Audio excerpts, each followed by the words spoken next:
Maharashtra, Uttar Pradesh, Chhattisgarh, Chennai, Kerala, New Delhi. Today I'm here and tomorrow I have flight to Manipur. So what I want to say, we are here not for selection of students. We just came to invite who have dreamed become a doctor for best MBBS programs in Kyrgyzstan in Jalalabad International University. Why it can be good option for international students from India? First of all, in Jalalabad International University, with rules and regulation of Minister of Kyrgyz Republic and with guidelines of NMC, we make special program 5+1 for international students from India, from Bangladesh, from Nepal. कि मैं doctor बनके सेवा करूँ, मुझे बहुत interest है उस बच्चे में। मेरी सभी डॉक्टर से भविष्य में जो डॉक्टर बनने वाले उनसे और यहाँ बैठे जो भी गणमान्य हमारे सूरतगढ़ के सभी साथी लोग हैं, उनसे एक ही प्रार्थना है कि सेवा से बढ़कर कोई धर्म नहीं। पापा भी यहाँ पे मौजूद हैं और हमारे ऑफिस जो WCIC जयपुर है, मैं उसकी डायरेक्टर हूँ और 2017 में अगर यहाँ पे नीट यूजी के स्टूडेंट्स हैं तो मैं बताना चाहूँगी कि 2017 में मैं भी आप लोगों की तरह एक नीट यूजी की एस्पिरेंट थी। गवर्नमेंट सीट नहीं मिल पाने की वजह से मुझे लगा कि मेरा सपना टूट गया। तो आप में से कुछ लोग ऐसे होंगे जिनको आज ये चीज़ लग रही होगी, बट 2017 में मेरी जर्नी स्टार्ट हुई किर्गिस्तान में MBBS करने की और मैंने मेरी MBBS की जर्नी कंप्लीट करी और मैं आप सबको बहुत खुशी से बताना चाहूँगी कि फर्स्ट अटेम्प्ट में मैंने मेरा FMG एग्जाम निकाला। A good opportunity, it's really good place to go and definitely it will be good for your future. So parents, मेरे हिसाब से आप आश्वस्त रहे। मैंने जो देखा वो आपको बताया है। डॉक्टर एसनोव जी, प्रदीप तिवारी जी, चीफ इंजीनियर साहब, जेएनजी परिवार,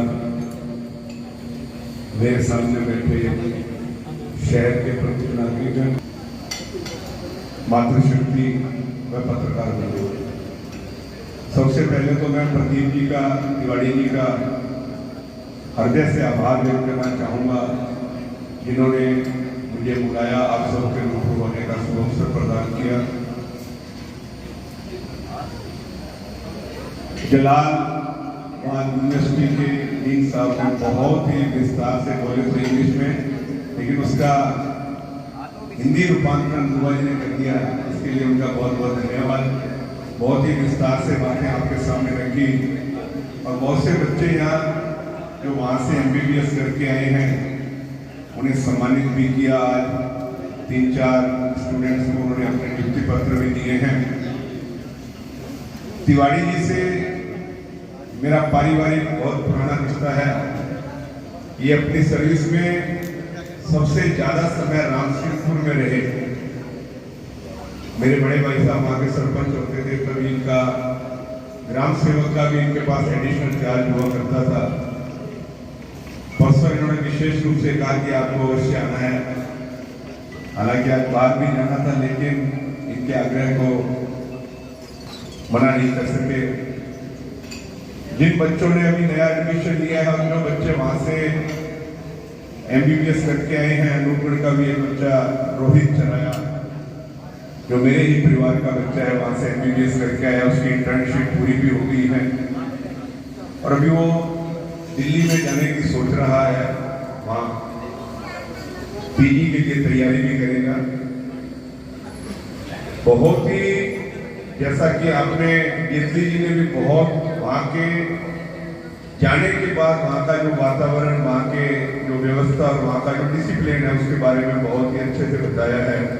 बहुत सारी बातें बताई किर्गिस्तान के बारे में, तो मैं तो सबसे पहली चीज से शुरू होता हूँ। इन्होंने कहा कि वहाँ का टूरिज्म बहुत बड़ा है, बहुत सारे लोग हिंदुस्तान से वहाँ जाते हैं। पढ़ने की बातें तो जो है वो हैं, लोग वहाँ के इतने ठंडे हैं जितना वहाँ का मौसम। बड़ा ही जबरदस्त देश है, इन्होंने ये बताया कि चाइना बॉर्डर हिंदुस्तान के बॉर्डर के आसपास ही है।